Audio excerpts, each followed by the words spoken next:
새로운 한 주가 시작되었습니다. 오늘도 말씀으로 한 주를 시작하신 여러분에게 말씀의 은혜가 충만하시길 바랍니다.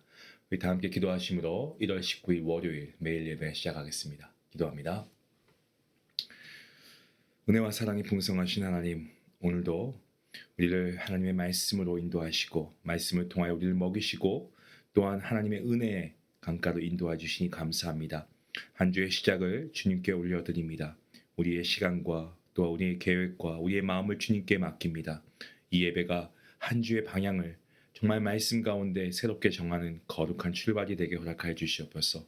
주님, 우리가 자주 중요한 것을 뒤로 미루는 급한 것에 끌려 살아갈 때가 많이 있습니다. 하지만 오늘 이 예배 가운데 우리의 우선순위가 회복되게 하여 주시옵소서. 우리가 무엇을 가장 두려워하고 무엇을 가장 붙들고 있는지 정말 정직하게 보게 하시고 그 자리에 하나님이 다시 왕으로 좌정하시는 역사가 이 예배 가운데 아버지 있게 허락하여 주시기를 간절히 소원합니다. 오늘 나누는 말씀의 은혜를 통하여서 우리의 모든 세상의 근심이 아버지 사라지게 하시고 하늘 아버지께서 다 아신다라는 말씀의 위로를 우리가 믿음으로 받게 하여 주시옵소서. 그리고 오늘 하루 먼저 주님의 나라와 의를 구함으로 주님이 더해 주시는 말씀을 통한 은혜가 넘치게 허락하여 주시옵소서. 모든 예배 주님께 맡기옵고 감사하며 예수님의 이름으로 기도하옵나이다. 아멘. 찬송가 449장 함께 하시겠습니다.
순종하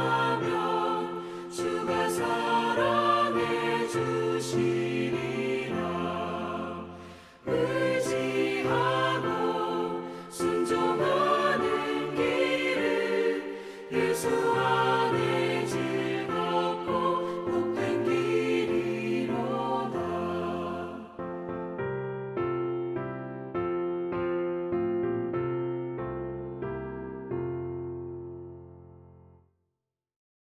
오늘 우리에게 주시는 말씀은 마태복음 4장 12절부터 25절까지의 말씀 되겠습니다.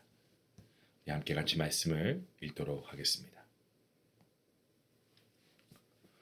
예수께서 요한이 잡혔음을 들으시고 갈릴리로 물러가셨다가 나사렛을 떠나 스불론과 납달리 지경 해변에 있는 가버나움에 가서 사시니 이는 선지자 이사야를 통하여 하신 말씀을 이루려 하심이라.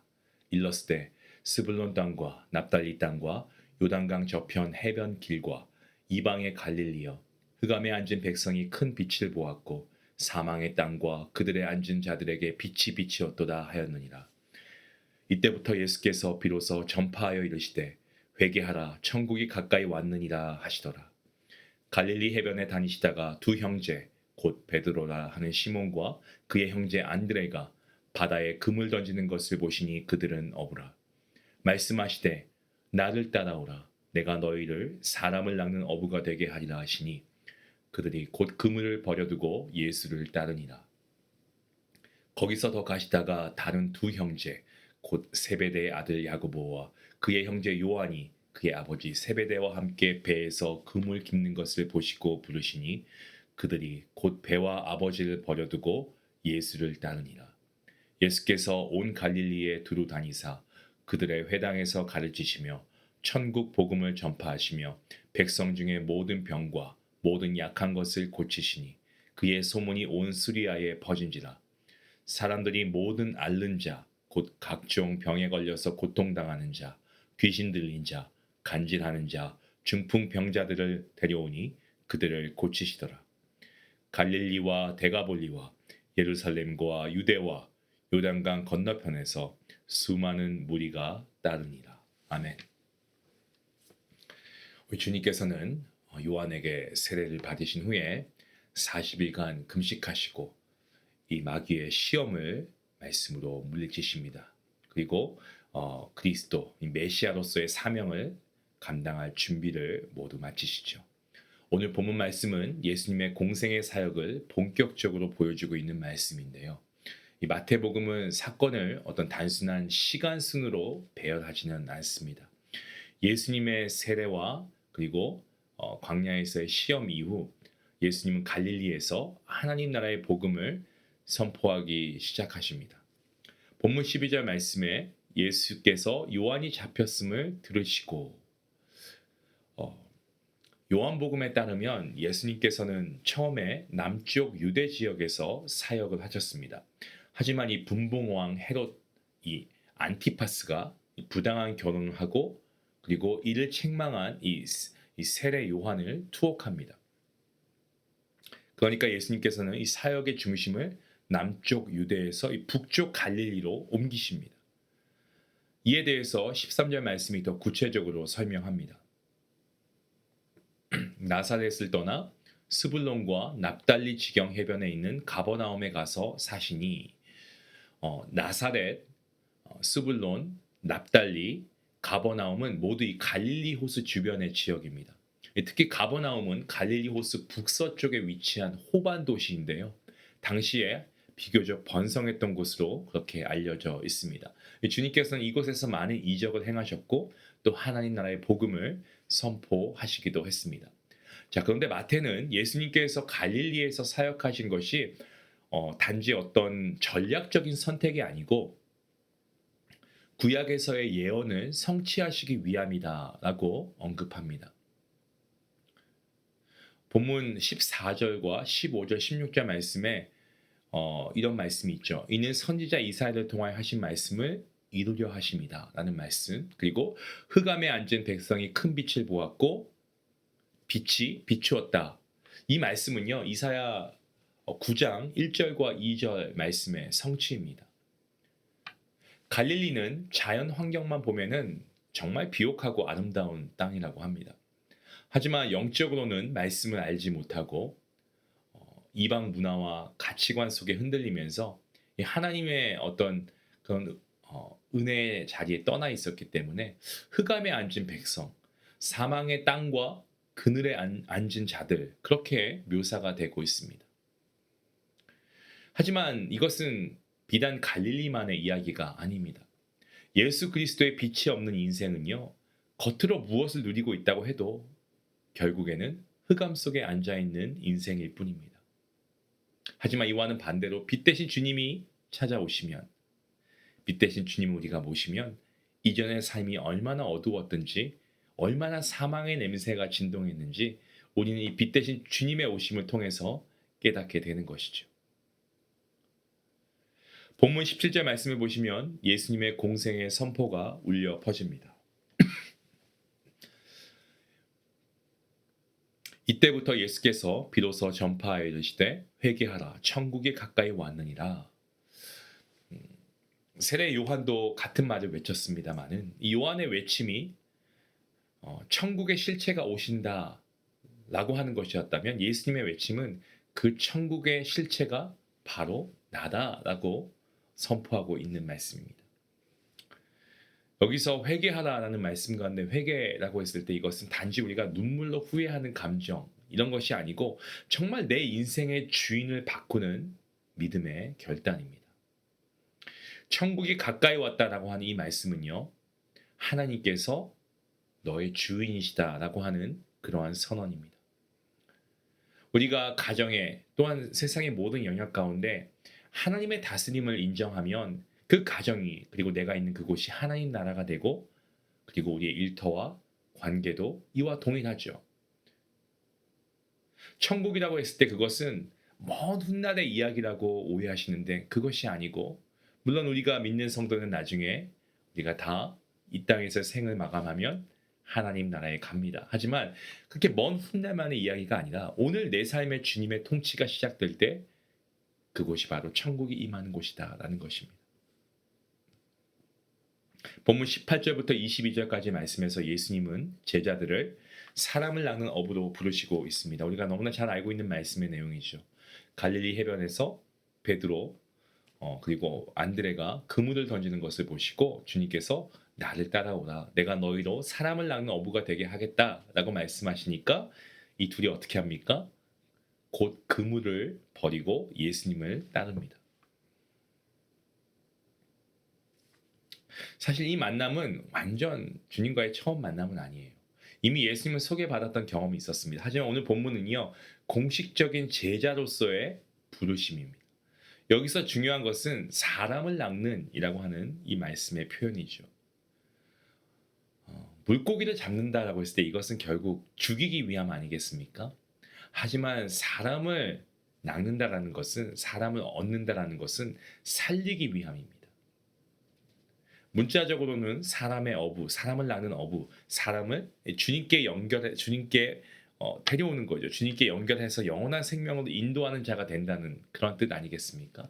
그래서 이 베드로와 안드레가 이 버렸던 그물이라고 했을 때 이것은 단지 어떤 어구가 아니고 생계수단이고 삶의 방식이고 그들의 가치관이었습니다. 그런데 주님의 제자가 되기 위해서 그것을 기꺼이 포기하고 주님을 따라갑니다. 여기서 좀 도전이 되지 않습니까?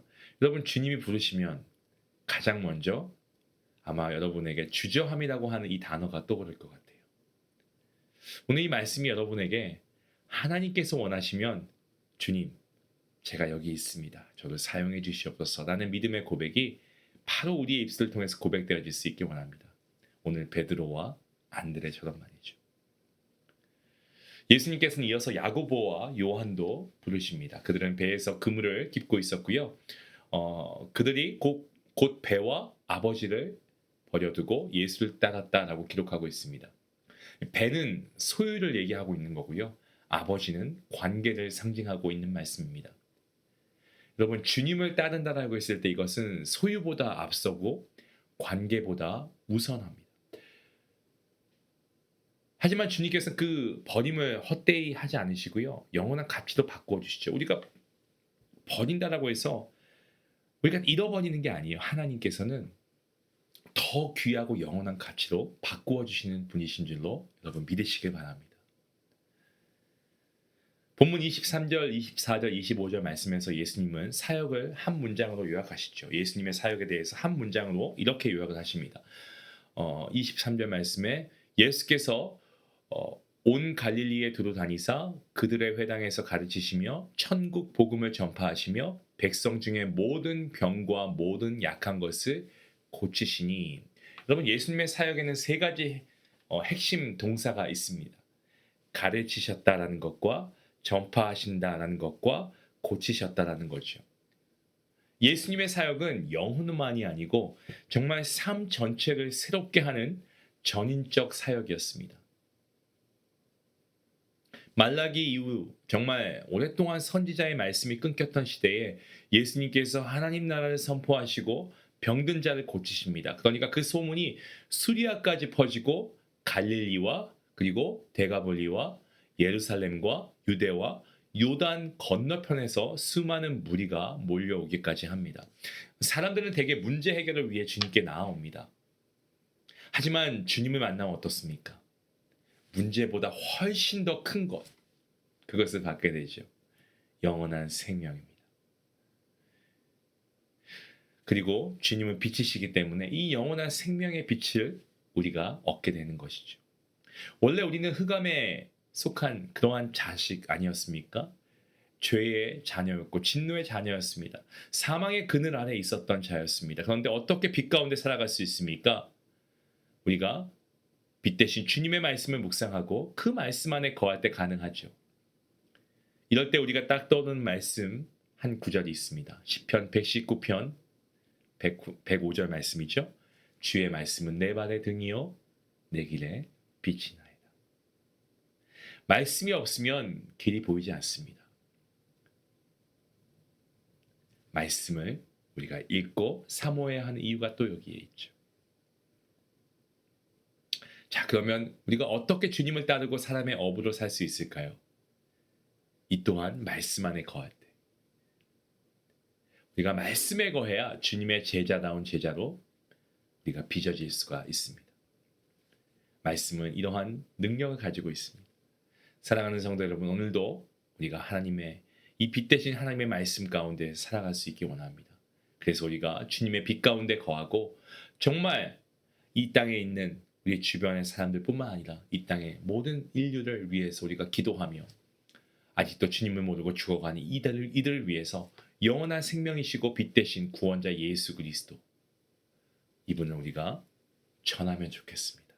그러한 축복의 통로가 바로 저와 여러분 모두가 될 수 있기를 주님의 이름으로 축원합니다. 기도하시겠습니다. 하나님 아버지, 우리가 본래 이방의 갈릴리 사람들처럼 정말 흑암에 있었고 사망의 땅과 그늘에 있던 존재였음을 고백합니다.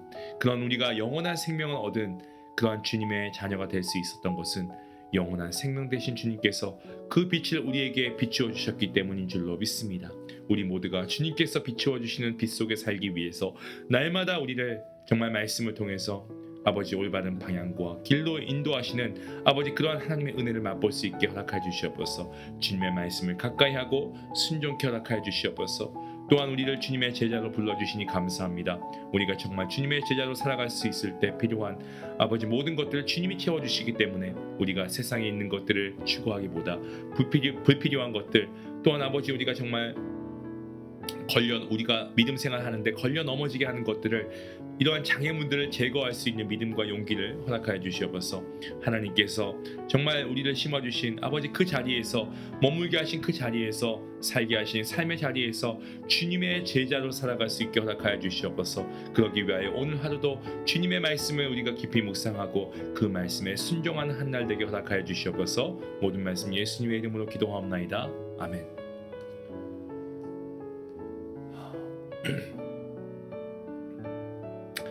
여러분 모두가 오늘 말씀을 통해서 우리가 좀 빛의 자녀로 살고 제자다운 삶을 살아야겠는데, 우리가 이렇게 살기 위해서 어떻게 무슨 결단을 해야 될까요? 오늘 말씀을 통해 주신 은혜를 다시 한번 묵상하시면서 여러분이 이런 믿음의 결단을 할 수 있는 것들을, 그 목록들을 하나씩 우리가 한번 생각해 보면 어떨까요? 그리고 그러한 빛의 자녀를 살기 위해서 주님의 참된 제자로 살기 위해서 우리가 결단해야 할 것들을 우리의 힘과 능으로 하는 것이 아니고 성령 하나님을 의지함으로 우리가 이 귀한 믿음의 결단을 행함으로 옮겨갈 수 있기를 원합니다. 우리 말씀 생각하시면서 함께 기도하며 나아가겠습니다. 기도합니다.